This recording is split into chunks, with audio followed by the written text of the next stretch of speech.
To a different side of the inside. We're back, and Lonnie is here with me, and we're going to talk about some about communication in a different way. Right. Usually, we talk about communication when we're communicating with one another. This time, today, we're going to Right. talk about communicating to ourselves Right. concerning different things. Sometimes our mindset and what have you. We have to have the right mindset in order to get through certain things.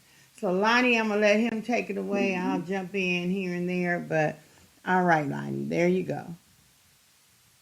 Thank you. Thank you too. And it's been a while since people heard from us, but we back now. We back in the driver's seat. Of course, Auntie is always steering the wheel. I'm just her passenger. So, again, thank you for everything that you do for me and thinking to get us up out of here. Not just me. They only hear me, but of course, this works for my brother and my cousin as well. So, thank you for that. And today, like she said, we're going to talk about some self communication. Because we've already indulged in, communicating with people on the streets, communicating with people in prison, but we haven't talked about, communicating with ourselves. And I think self communication is equally important because understanding who we are as people, individual people, help us understand other people and trust myself and understand myself and feel towards myself.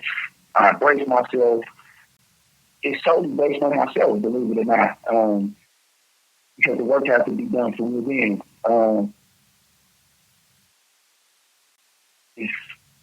To where I am, to get to where I am now. And every facet of my life examination is important to tell my story, of course, and I don't want to lie to the listener. Um, Exaggerate anything or I don't want to embellish anything that I'm telling them. So people may listen and be offended, but rest assured that none of it is lies, but rather insight into a life that has evolved into something that has become a solid foundation for me that stands from trauma. And saw a lot of attention from adults as a means to learn, and I did get that attention in some places from some people, but where education was pivotal, it was absent. And of course, a child without guidance is lost. I was no exception to that rule.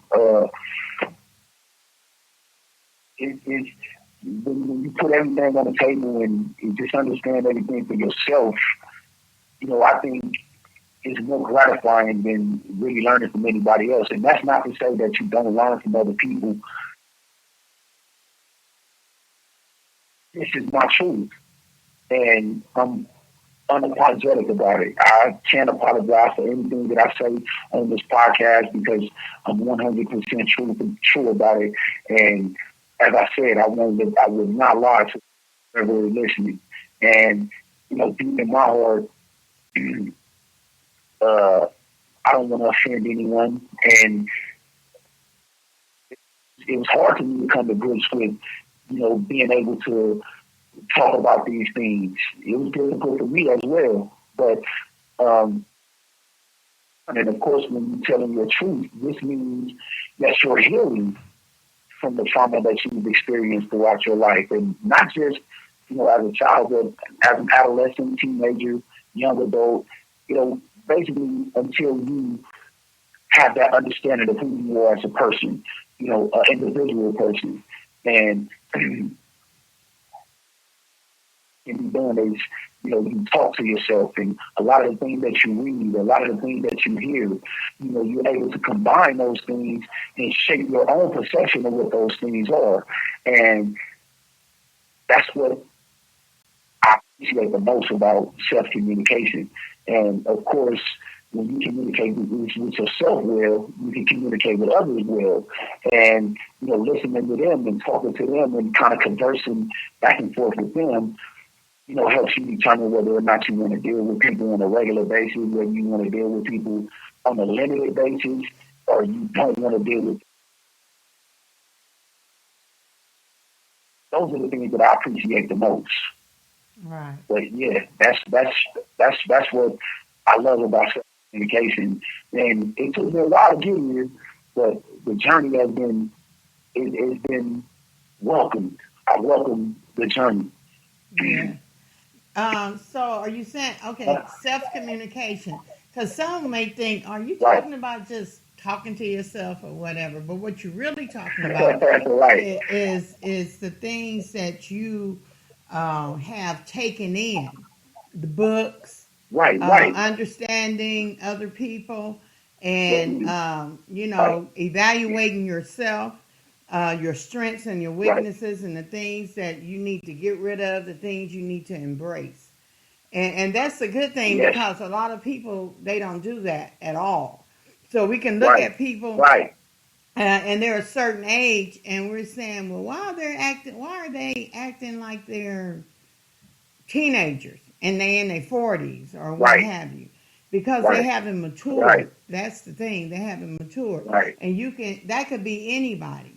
But you going into Yes, the ma'am. system at age 17 and into a prison system with adults, you had Right. to develop survival skills. And I think that's one of your No survival doubt. skills. You had to mature in a way that other people didn't have to mature because you were put in a Right. situation.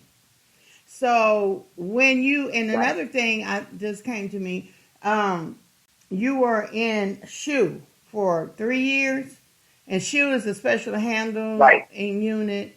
Um, that's what they call it, but it's just another fancy word for the whole, pretty much, because it's isolation. Yes.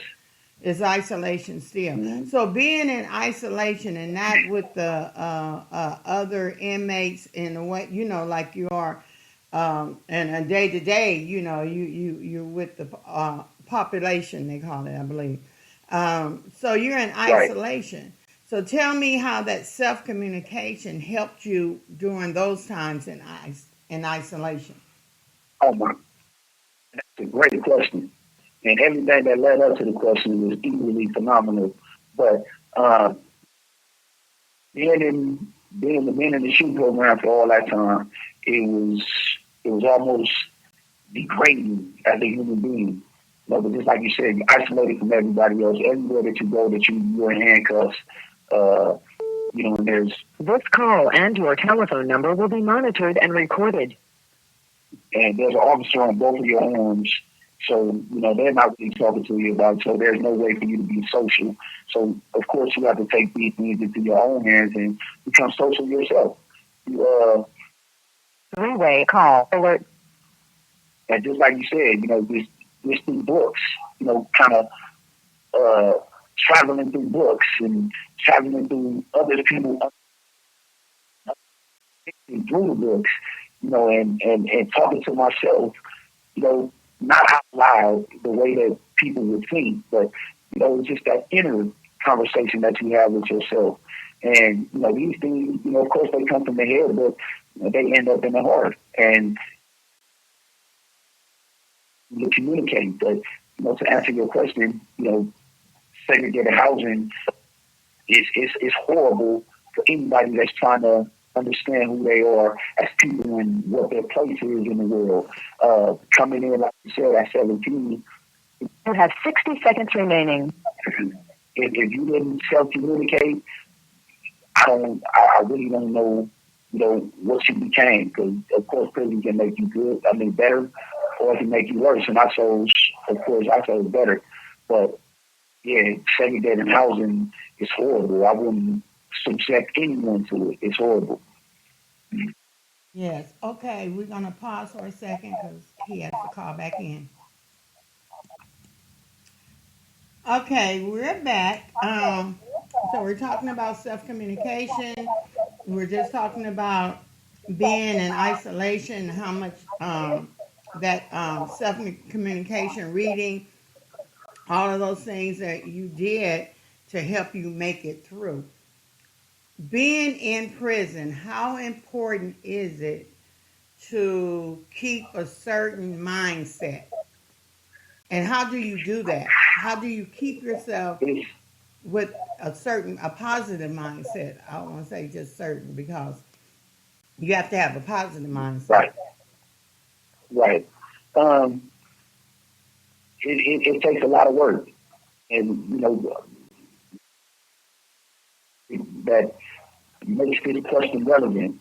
Um, it's important to communicate with yourself, and communication. Of course, they say 70% of all communications are nonverbal. So eye contact, head nods, hunches of the shoulders, and things like that. These things, as time goes on. But yeah, yeah, well, like me, I do. That it's important to have self communication because I can stand on the yard and not say a word and kind of know the mood of the people on the yard at the time. So and I can kind of tell the mood of the yard, who's in a good mood, who's in a bad mood, you know, and who's not and stuff like that. So just having those kind of instincts in prison, especially as a young man, just having those awarenesses, are important. And of course, the way that you get there is the topic of this conversation is self communication. That's not to say that what other people tell you and you having conversations with other people isn't a part of the effectiveness of your self communication. It's just kind of putting everything together that you hear from other people, what you read, what you see, what you feel, what your instincts or what your awareness is telling you. You put those things together, and that's how you communicate effectively. There's situations where you can tell something's gonna happen on the yard just by your sight and your feel. And if you understand it, from a young person perspective or adult's perspective, of course you kind of see what's coming, and sometimes it can be life and death. But over it all comes from within, and you have to be adamant about believing what you see and what you feel, because of course there are a lot of people, not just people in prison, but people on the streets as well that stand truth, and who can be alive to them and the way that they view it. That's just as important in prison. People can look at the same situation, multiple ways, and of course, the interpretation of these things is going to determine what is the truth. And people, tend to, see things different. When it's on one thing, it's one thing, and people can see it a multiple angles. Yeah. But if you had that self communication and you did the work yourself, then you never go against it. And, you just leave everybody else to argue while you continue to do. Right. Because it is important. I mean, I that is how I handle a lot of things. When I know my mind is traveling in the wrong direction, and Right, I have to reel my mind back in. And sometimes I'll say, "Hey, Deborah, you're not going there." So you right, have to learn strategies and stuff to keep your mind positive, because we live right, in a world that has all kind of options out there, some right, good, some bad. And I like what you said about your right, perception. People don't look at things the same way because people didn't come right, up the same way. Everybody have their own culture, family culture, right, community culture, and what have you. And so right, we can look at things a little differently. But the truth stands alone. That's the what I think. This call and your telephone number will be monitored and If you're dealing recorded. with the truth, you don't have to Right. worry about a lot of stuff. People might have a different